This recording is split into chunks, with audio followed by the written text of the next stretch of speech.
Last mini ভ্লগে আমি তোমাদের সাথে শেয়ার করেছিলাম যে আমি একটা নতুন ইলেকট্রিক স্কুটি নিয়েছি। তো স্কুটিটা নিয়ে সোজা গড়িয়া থেকে চলে গিয়েছিলাম দিদিদের বাড়ি, কারণ ওই দিন ফিরতে অনেক বেশি রাত হয়ে গেছিলো।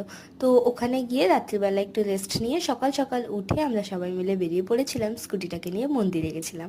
ঠাকুরমশাইকে ফোন করে জেনে নিয়েছিলাম কী কী জিনিস নিয়ে যেতে হবে, সব কিছু নিয়ে গিয়ে খুব সুন্দরভাবে স্কুটিটাকে নিয়ে প্রথমে পুজো দিয়ে নিয়েছিলাম। আর এই সময়টা দেখো, চাকা দুটোর তলায় পাতিলেবু রেখে তার উপর দিয়ে স্কুটি চালিয়ে যেতে হয়। আর আমি তো স্কুটি চালানো শিখেছি অনেক বছর আগে, যার কারণে হঠাৎ করে যখন অনেক দিন পর স্কুটি চালাচ্ছি ভীষণ ভয় করছিল আর বারবার খালি থেমে যাচ্ছিলাম।